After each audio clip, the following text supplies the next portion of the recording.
साथियों, आज हम एक विशेष टॉपिक पर बात करेंगे। हम अपने मोबाइल नेटवर्क से संबंधित विषय पर आज चर्चा करेंगे कि हमारे मोबाइल का नेटवर्क बार बार चला जाता है, उसको हम कैसे सही करें। यही आज का हमारा विषय है। आप सभी का हमारे यूट्यूब चैनल फाइनेंस अटैक 57 में स्वागत है। आइए अपनी मोबाइल से संबंधित, नेटवर्क से संबंधित विषय पर आगे चर्चा करते हैं।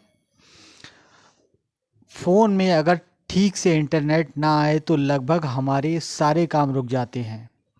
फास्ट इंटरनेट हो तो कोई भी काम काफ़ी आसानी से हो जाता है।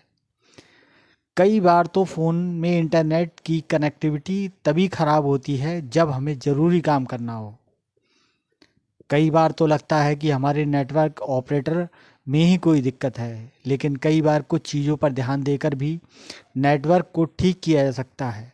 आइए हम इसी दिक्कत को दूर करने के लिए इस विषय पर चर्चा करते हैं और आपकी समस्या को काफ़ी हद तक हल करने का प्रयास करेंगे।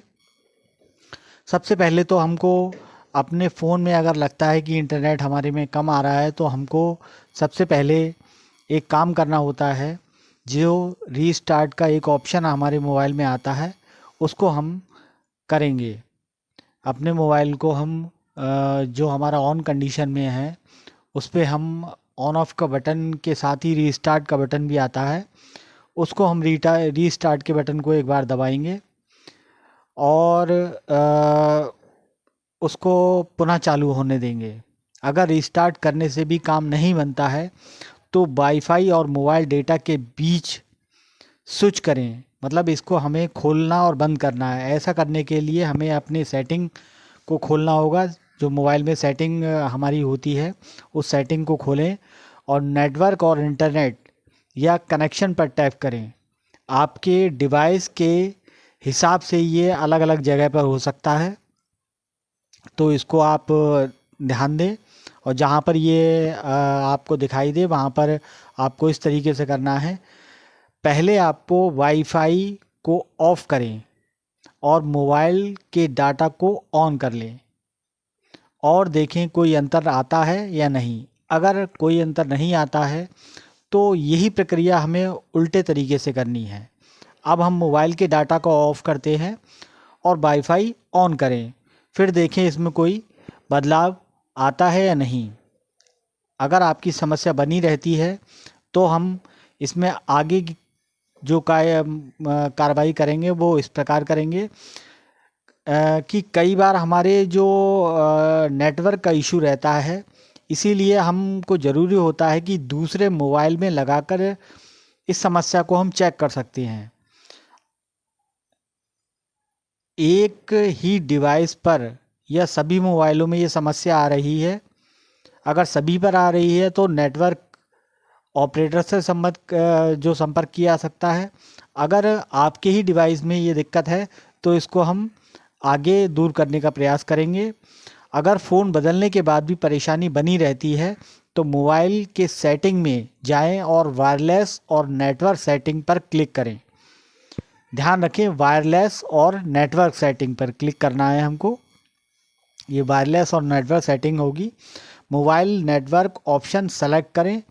इसके बाद हम नेटवर्क ऑपरेटर पर टैप करें। नेटवर्क ऑपरेटर पर टैप करके मैनुअली तरीके से या ऑटोमेटिक बटन को भी हम इसमें सेलेक्ट कर सकते हैं। ऑटोमेटिक बटन हमारा जिसका भी नेटवर्क हमें अवेलेबल होगा और ज़्यादा से ज़्यादा अवेलेबल होगा वो तुरंत ही उसको सेलेक्ट कर लेगा। यदि परेशानी फिर भी बनी रहती है तो हम दूसरा इसका अगला तरीका जो अपनाएंगे वो एरोप्लेन मोड से मिल सकती है मदद। अगर फ़ोन में बार बार नेटवर्क चला जाता है तो आपको रिस्टार्ट करने के अलावा इसे एरोप्लेन मोड पर भी डाल सकते हैं। ध्यान रखें, एरोप्लेन मोड पर डालते ही हमारे नेटवर्क और जो हमारा मोबाइल डाटा है वो सब ऑफ हो जाता है और इसको हम कुछ देर बाद उस बटन को पुनः हम ऑन कर लें। कई बार ऐसी दिक्कत आती है कि एरोप्लेन मोड पर डालने के बाद में हमारा जो और उसको पुनः वापस लेने पर हमारा जो कनेक्शन होता है वो स्टेबल हो जाता है और नेटवर्क हमारा नेटवर्क का इशू है वो हमारा समाप्त हो जाता है और हमें अपनी समस्या से निजात मिल जाती है। इसके बाद भी अगर नेटवर्क ठीक नहीं हो रहा है तो आपको देखना होगा कि जो आपका ऑपरेटिंग सिस्टम है, ओएस जिसे बोलते हैं ऑपरेटिंग सिस्टम, लेटेस्ट है या नहीं है। अगर लेटेस्ट नहीं है तो लेटेस्ट वाले सॉफ्टवेयर को हम डाउनलोड कर लें। ये भी हमको आपके मोबाइल की सेटिंग में जाके अपडेट पोर्शन पर जाना पड़ेगा और अपडेट पोर्शन पर जाके हमको चेक करना पड़ेगा कि हमारा जो मोबाइल जो हम यूज़ कर रहे हैं उसमें जो ऑपरेटिंग सिस्टम है वो करंट वाला है या नहीं। अगर करंट का नहीं है तो उसे अपडेट कर लें तो आपकी समस्या का निदान संभवतः हो जाएगा। अगर आपको वीडियो अच्छी लगी हो तो कृपया हमारे चैनल को लाइक और सब्सक्राइब करें। इसी के साथ ही हम अपने वीडियो का समापन करते हैं। मिलते हैं नेक्स्ट वीडियो में नए विषय, नए विचार, नई समस्या के निदान के साथ। तब तक के लिए सभी को नमस्कार।